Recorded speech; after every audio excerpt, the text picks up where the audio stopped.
Buenos días, Mirna, buenos días a todos los radioescuchas. Definitivamente que preocupa cada vez que uno tiene un paro, una huelga, algún tipo de manifestación. Y yo creo que más allá del malestar que ocasiona esta situación, es importante escuchar a la ciudadanía y entender obviamente la problemática que está viviendo. Todas las semanas obviamente escuchamos distintas situaciones que se vienen dando, algunas entendibles, otras definitivamente que pueden ser un poco cuestionadas. No obstante, yo creo que lo importante es que el gobierno nacional y obviamente las autoridades locales puedan dialogar, sentarse a dialogar y también que los manifestantes entiendan un poco de que estos problemas son problemas, algunos de vieja data, que no se pueden resolver de la noche a la mañana y hay que trabajar en conjunto. El trabajo en equipo es importante, sector privado, sector gubernamental, en búsqueda de las soluciones que tanto necesita nuestro país en este momento, sin afectar obviamente al resto de los panameños que realizan una actividad económica. En ese sentido, Mirna y todos los radioescuchas que nos acompañan en la mañana de hoy, yo he estado en comunicación con las distintas cámaras de comercio a nivel nacional y definitivamente la afectación en lo que es la actividad comercial es importante. Ha habido huelgas en los paros, cierres de calle digamos algún tipo de protesta a lo largo y ancho del país en las últimas semanas y ha estado afectando obviamente el comercio, sobre todo las micro, pequeñas y medianas empresas que tanto necesitan esa anhelada reactivación económica para poder reactivar empleos y poder generar nuevos empleos. Entonces, si yo le hago un llamado a toda aquella persona que tiene en este momento una situación que debe resolver obviamente con el gobierno o con la empresa privada, que pongamos un poco a un lado los intereses particulares y pensemos obviamente en el interés colectivo y de todo el país y que nos sentemos a dialogar en búsqueda de una solución a cada uno de estos problemas. Ahora, señor Icaza, esta tarde también las enfermeras han convocado a una marcha hasta la presidencia de la República, transportistas. Los reclamos van desde los elevadores que no existen en un hospital hasta obras inconclusas, alzan el combustible. O sea, es un cúmulo de temas que están siendo objeto de protestas esta mañana. Usted habla de que algunas son entendibles, otras no. Estas pareciera ser que sí. Mira, definitivamente la huelga de las enfermeras sí tiene obviamente un historial.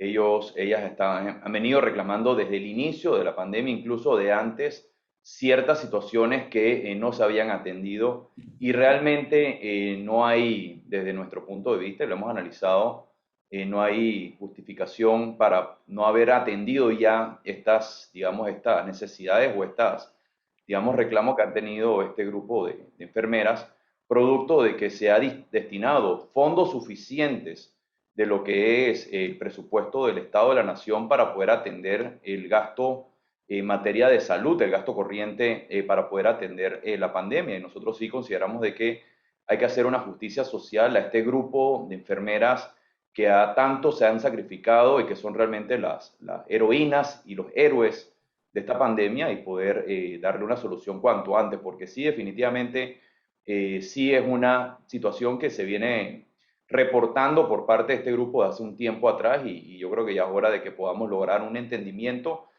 satisfactorio para las partes y se pueda ya culminar con este asunto, ¿no?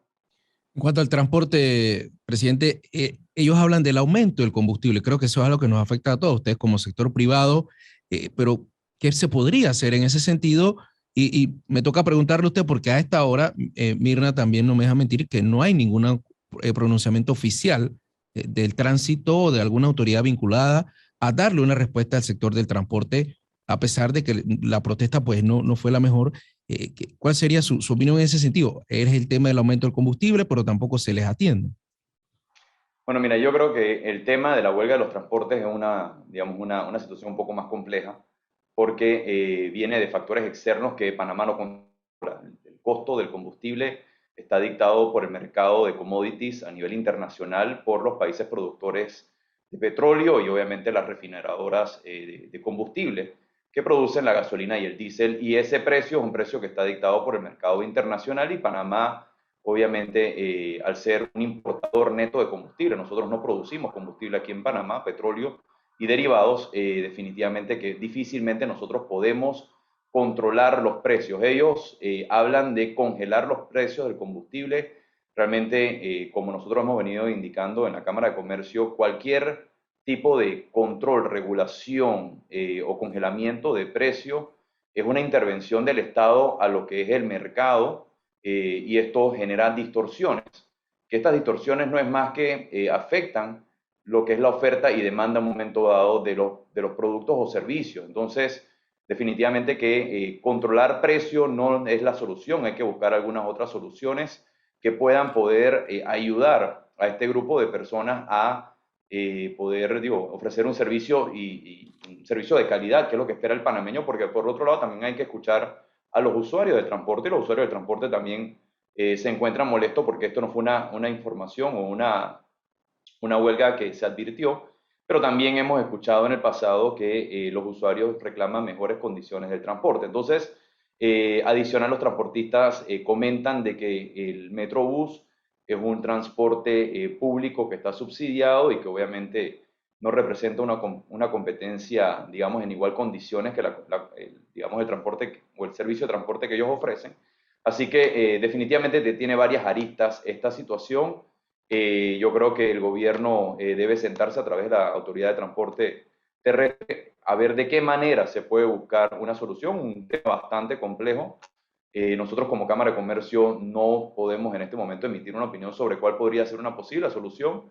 Sin embargo, sí entendemos el problema, la profundidad del problema, la complejidad del problema, y este problema se tiene que abordar de una manera integral porque hay que ver, por un lado, sí, los costos que afectan la oferta del servicio, pero por otro lado también hay que entender un poco las necesidades de la demanda en cuanto a la calidad del servicio esperado y demás. Es que, señor presidente, le pregunto porque este tema de la explicación que usted nos da de por qué fluctúa los precios del combustible, el alza del combustible, la impresión es que hay que todo está más caro y que llenar el tanque de combustible es realmente un dolor de cabeza y un problema. Y la verdad decía uno de los transportistas, decía algo interesante, decía, estamos trabajando para pagar combustible. Entonces, es una realidad no solamente del transportista, es una realidad del panameño común y corriente, quizás de usted, quizás de Enrique, también mía. Entonces, eso está encareciendo terriblemente el costo de la vida y qué respuesta damos, porque este ambiente de inestabilidad con el que nos despertamos esta mañana en nada contribuye a este panorama de reactivación que ustedes están planteando. No, indudablemente. Mira, y no solamente el combustible, Mirna, ahorita mismo tenemos una situación en los mercados internacionales donde hay una escalada de los precios en general. Combustible es uno de ellos, pero también varios commodities, materias primas, lo que es el costo de los fletes. También hemos visto en los últimos días que los productores, agricultores se han venido quejando también del costo de los fertilizantes, producto de que China ha indicado que no va a estar exportando fertilizantes en las próximas semanas, y eso obviamente limita un poco la oferta de producto y aumentando los precios. Entonces, eh, esto tiene una afectación en lo que es la inflación de nuestro país, y como todos conocemos, obviamente la inflación, cuando uno no tiene una política monetaria, por no contar con una moneda propia, resulta un poco complejo poder abordar estos problemas porque nada más podemos recurrir a lo que son políticas fiscales, y políticas fiscales no es más que algún tipo de iniciativa por parte del gobierno nacional en cuanto al apoyo en un sector o a un grupo de sectores o a toda la población a través de, digamos, incentivos, subsidios o algún tipo de ajuste en materia tributaria. Entonces, realmente los meses que vienen son meses que van a ser algo complejo en cuanto al tema de los costos, y nosotros como panameños nos toca también tratar de propiciar un poco lo que es el control del consumo, ¿no? Tratar dentro de lo posible, porque es muy complejo, ver cómo podemos ser mucho más eficientes en lo que demandamos, en los productos que Sí. demandamos y en ese consumo, porque definitivamente sí hay que ser muy franco. La escalada de precios es real, obviamente no es un tema de Panamá, no es un tema que los comerciantes panameños han ocasionado. Esto es producto de la situación que estamos viviendo a nivel internacional. La pandemia ha trastocado los mercados, y al trastocar los mercados, obviamente, ha afectado lo que es la oferta de productos que pueden llegar, y ser Panamá un país que depende mucho de las importaciones, obviamente está sujeto a la situación de los mercados internacionales. Desempleo del 20%, señor Icaza, desempleo del 20%, reclamo de productores, cierre por parte de los productores ayer en Divisa, transportistas cerrando esta mañana, enfermeras que marchan. ¿Qué le diría usted al gobierno una mañana como hoy? Mira, yo creo, antes de mandar un mensaje al gobierno, yo creo que es importante también resaltar lo positivo, Mirna, porque es bien importante. Pero es que el Yo creo que panorama esta mañana no es positivo, señor Icaza, es realmente preocupante lo que está pasando y las imágenes, estoy segura usted las ha visto en televisión y las ha escuchado a través de Radio Panamá, también toda la narración de nuestros corresponsales, el panorama no es positivo y la gente realmente, sobre todo ahora cuando vence a fin de mes, el tema de los contratos y todo lo demás, el desempleo galopante, o sea, es un panorama realmente preocupante que pudiera ser parte de un estallido, el inicio de un estallido social aún peor. Mira, no, mira, yo creo que sí es importante y voy a responder y voy a reaccionar obviamente a tus comentarios, pero si me lo permites, yo creo que es importante resaltar varios aspectos que se han dado en las últimas semanas. Y yo trato de ser muy objetivo, muy pragmático. No soy una persona idealista y no soy una persona, digamos, Usted siempre es eh, muy sincero en sus declaraciones, así que puede hacerlo acá es, también. es correcto, Mirla. Mira, yo creo que datos que se han dado en las últimas semanas que a mí en lo personal me ha sorprendido de grata manera y vale la pena que lo compartamos aquí en el programa con todos los que nos acompañan en la mañana de hoy. Ayer en la tarde INEC reportó lo que fue el nivel de desempleo. Nosotros como Cámara de Comercio estábamos proyectando para fin de año un nivel de desempleo del 16,5%, que había sido una corrección incluso de hace pocas semanas porque nuestro pronóstico era que iba a estar rondando más bien el 20%, que es la cifra que tú bien acabas de apuntar. Y lo que reportó el INEC, que es el Instituto Nacional de Estadística y Censo, es de 14,5%. Eso es importante porque definitivamente pareciera que el nivel de desempleo se está moviendo en la dirección correcta. Eso quiere decir que viene reduciéndose el nivel de desempleo. Recordemos que el año pasado cerramos en 18,5. El otro dato importante que para nosotros yo creo que es positivo, hay que comentarlo. Nosotros revisamos desde la Cámara de Comercio nuestra proyección de crecimiento, que la teníamos en 8,2% para el año 2021 y hace pocas semanas después de recibir el informe del cierre del primer semestre del año 2021, que hubo un crecimiento del 10%, y al hacer la corrida de nuestras proyecciones para el segundo semestre, hemos modificado nuestra proyección de crecimiento de 8,2% a 13,8%. Eso es un dato importante porque realmente da esperanzas. Sé que la mañana de hoy, obviamente, amanecemos con noticias negativas, hay frustración, hay indignación, hay personas que están, digamos, en una situación muy compleja. Créame que personalmente, mi negocio, yo también estoy viviendo situaciones muy complejas, difícil conseguir clientes, difícil conseguir nuevos proyectos. Sin embargo, estos nuevos datos que se vienen dando sí muestran un panorama positivo para lo que es el cierre del año y el año 2022. Porque al final, Mirna, todo se trata de poder construir confianza. Y la confianza se construye con base en las perspectivas a futuro.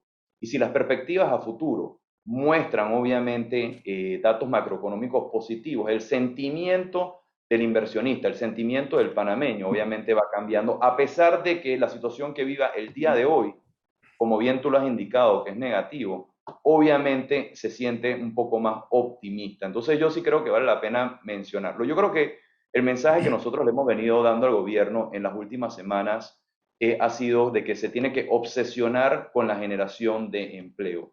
Tenemos que poner en práctica de manera inmediata el plan de reactivación económica.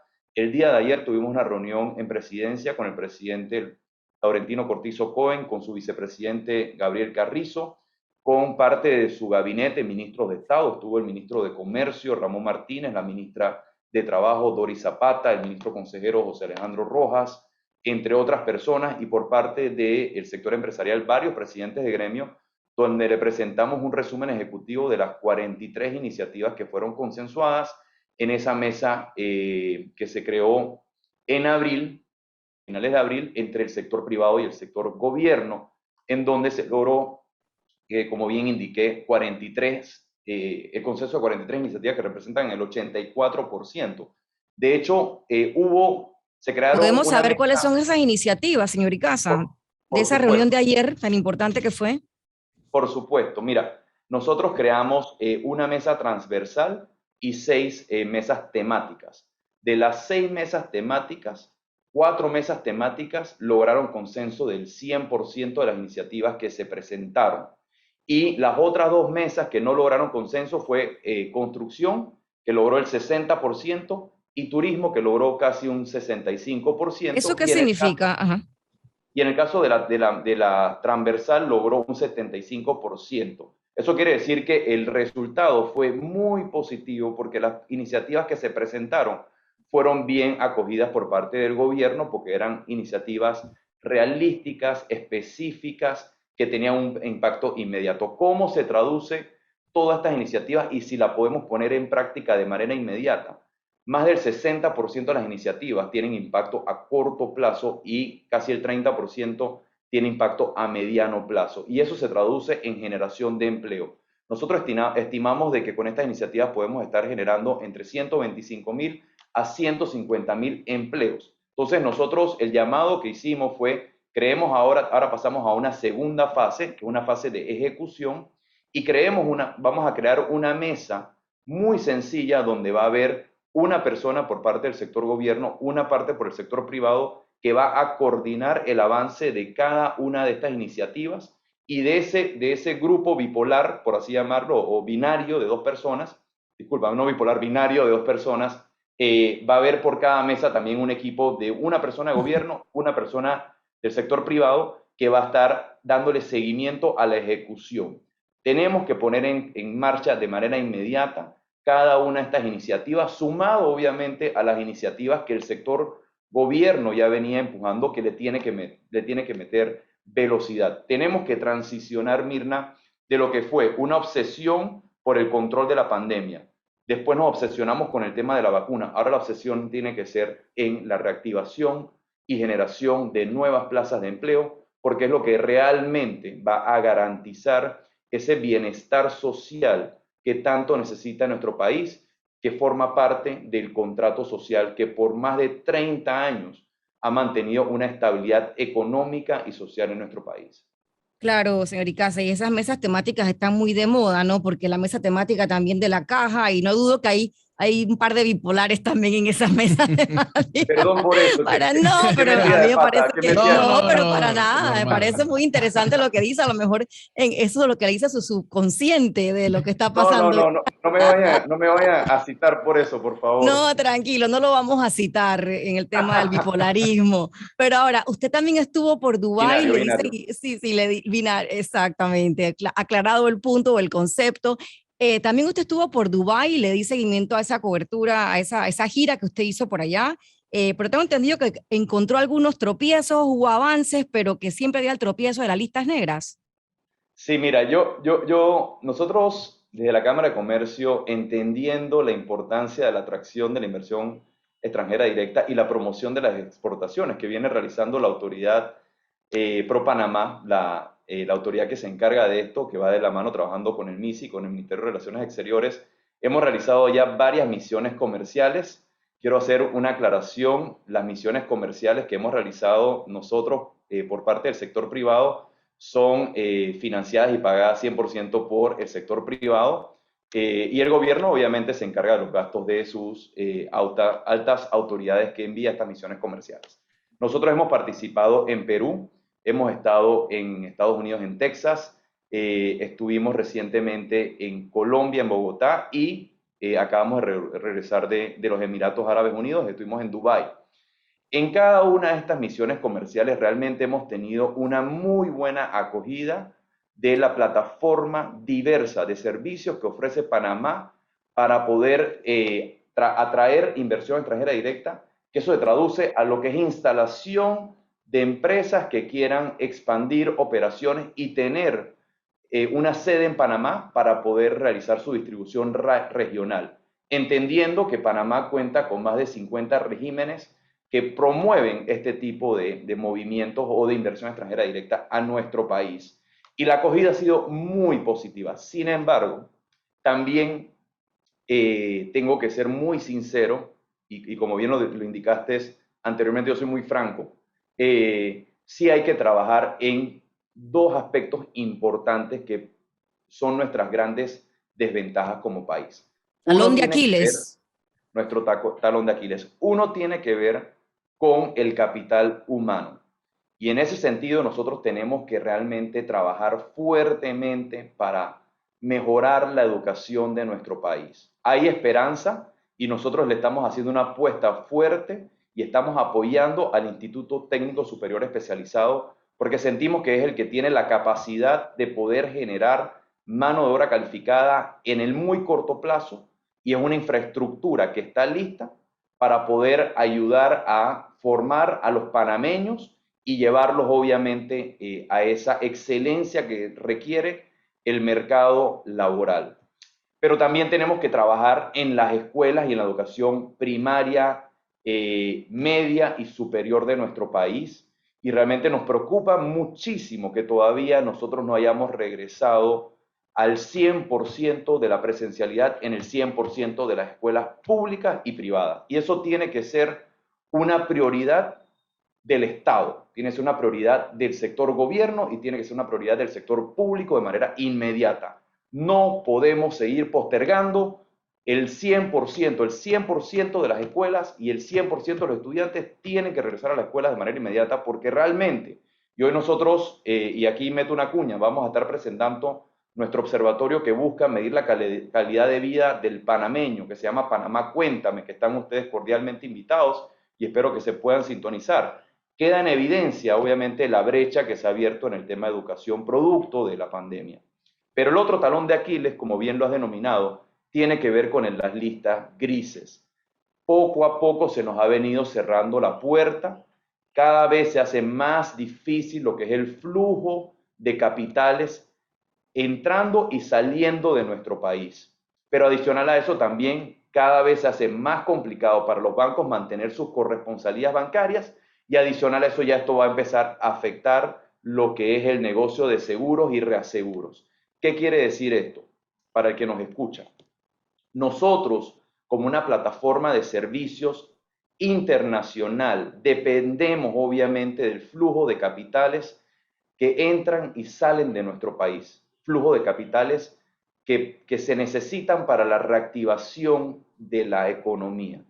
Si cada vez se hace más complicado de que ese flujo de capitales, flujo de divisas, de dinero, pueda entrar a nuestro país, va a ir afectando poco a poco la rueda del progreso y cada vez obviamente va a ser mucho más difícil nosotros poder mantener crecimientos al nivel del potencial de crecimiento de Panamá, que se sitúa aproximadamente entre el 5.5 al 6%, para ir reduciendo obviamente la brecha del desempleo. Así que nosotros tenemos que prestarle mucha atención al tema de las listas y tenemos que hacer un esfuerzo nacional. Esto no es un problema del gobierno y quiero Presidente, ser muy claro con eso. Esto es un problema de todo el país, donde empresa privada, el sector privado tiene que poner de su parte y obviamente el gobierno la suya para poder sacar a Panamá de las presidente listas. Cortito, ayer se aprobó casualmente en la Asamblea Nacional una ley en ese sentido. Fue aprobada ayer para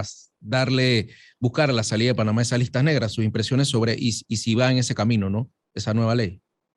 Mira, esto para salir de las listas se requiere mucho más que aprobar la ley 624, que fue la que se aprobó ayer, que busca adecuar nuestro marco regulatorio en temas de financiamiento al terrorismo, blanqueo de capitales y entre otros temas, que es una mejora de varias leyes, entre ellas la ley 23 del 27 de abril del 2015, si no es para memoria.